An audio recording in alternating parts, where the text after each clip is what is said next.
দর্শক, তাপদাহে হাসপাতালে বাড়ছে সর্দি কাশির রোগী। এ বিষয়ে জানাতে চট্টগ্রাম থেকে যোগ দিচ্ছেন নয়ন পড়ুয়া জয়। জয়, চট্টগ্রামে হাসপাতালে কি অবস্থা দেখছেন? এই স্বাস্থ্য সুরক্ষায় ডাক্তারদের পরামর্শ কি?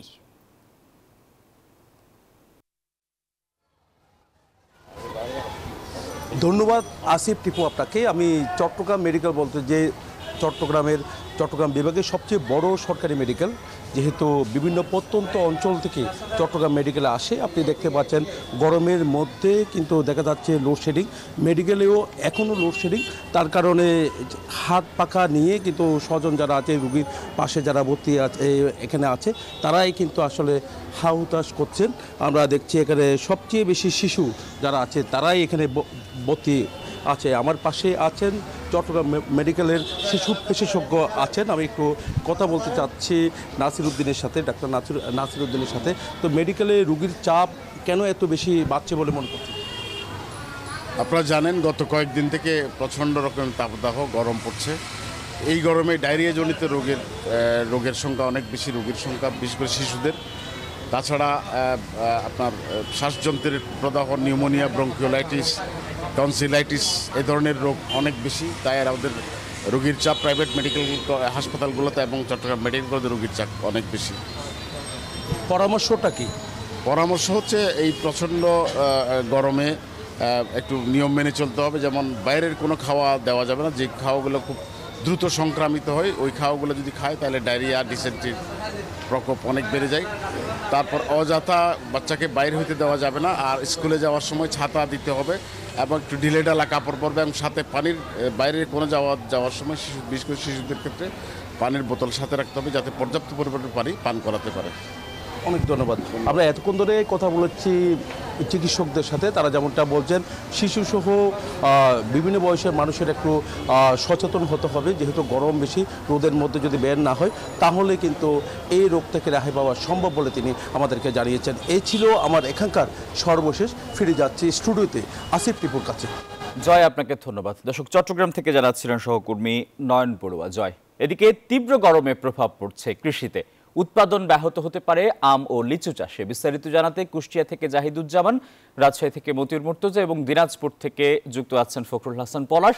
আমরা শুরুতেই যেতে চাই কুষ্টিয়ায় জাহিদুজ্জামানের কাছে। জাহিদুজ্জামান, গরমে কৃষি উৎপাদনে কি প্রভাব পড়ছে?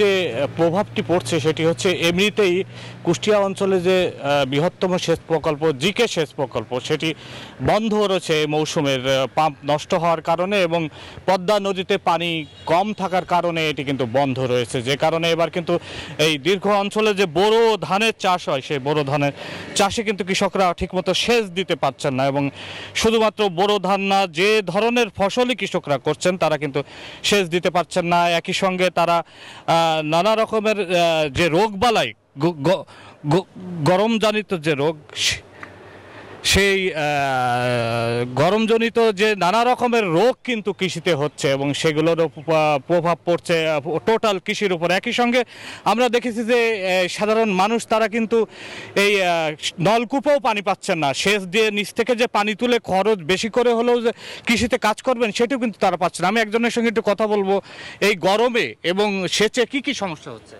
আসলে এখন এই গরমের সময় যে পরিস্থিতি হচ্ছে, আমরা যারা কৃষক তারা কোথাও পানি পাচ্ছি না, পাম্পে পানি নাই, এমনকি আমাদের বাড়ি ঘরেও পানি নেই, টিউবওয়েলে পানি পাচ্ছি না। এবং শুধু টিউবওয়েল না, আমাদের যে বাসাতে যে ইয়েগুলো আছে, মোটরগুলো আছে, মোটরও পানি পাচ্ছে না।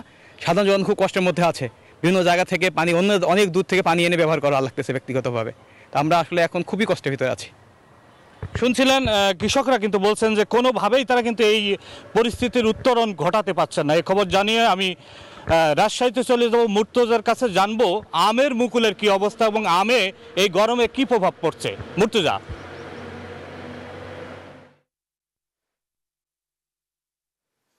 বিকাশে কম খরচে ক্যাশ আউটের লিমিট বেড়ে 50,000, প্রিয় এজেন্টও 2টা।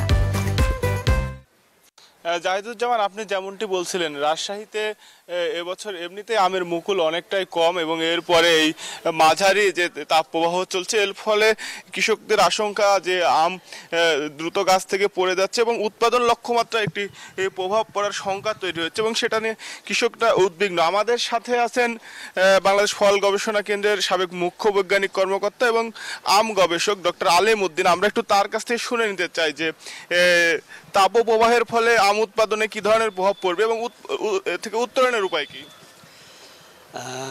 আপনারা জানেন যে ফলের রাজা আম, আর আমরা সবসময় বলি যে এটি বৈরী আবহাওয়ারই ফসল। এবারে দেখেন এখন এই যে তাপদাহ যারা বইতেছে, আমরা কৃষক ভাইদেরা কিন্তু এই এলাকার সবাই কিন্তু সচেতন, আর কৃষি বিভাগ কিন্তু এই বিষয়ে সারাক্ষণ পরামর্শ দিয়ে যাচ্ছেন। সেটা হলো যে 10 থেকে 15 দিনের পরে পরে সেচের ব্যবস্থা রাখতে হবে এবং মালচিং করে দিতে হবে। আর যদি কারো সুযোগ থাকে তাহলে বিকালবেলা বা সন্ধ্যার আগ দিয়ে যদি স্প্রে করা যায় পানি, সেটিও কিন্তু একটা ভালো প্রভাব ফেলবে আম ঝরার 4টি কারণ। একটি হলো যদি পুষ্টির অভাব হয়, একটা যে পোকার আক্রমণ হয়, রোগের আক্রমণ হয়, আর শেষ আমরা বলি যে বড় খরার কবলে পড়ে। তবে এইগুলা সবই ম্যানেজেবল এবং এগুলা আমরা কৃষক ভাইরা কিন্তু এই এলাকার কিন্তু সচেতন এবং তারা এই পরিচর্যাগুলো করে থাকেন। ধন্যবাদ আপনাকে। উনি যেমনটি বলছিলেন যে নিয়মিত আম গাছে পানি দিলে আম ঝরে পড়া থেকে কৃষকরা রক্ষা করতে পারবে এবং আমের উৎপাদন লক্ষ্যমাত্রা অর্জিত হবে। এই ছিল রাজশাহী থেকে সর্বশেষ। দিনাজপুর থেকে লিচু চাষের খবর জানাচ্ছেন সহকর্মী পলাশ। আমরা যাচ্ছি পলাশের কাছে।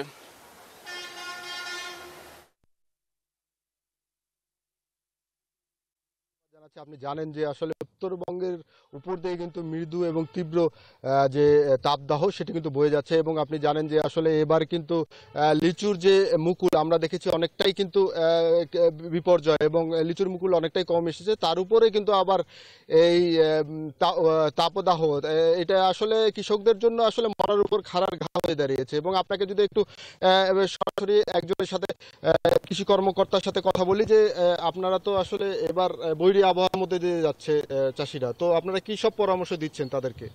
এবার আমাদের দিনাজপুর গাছগুলোতে পর্যাপ্ত মুকুল থেকে এখন আমাদের গুটি অবস্থায় চলে এসেছে।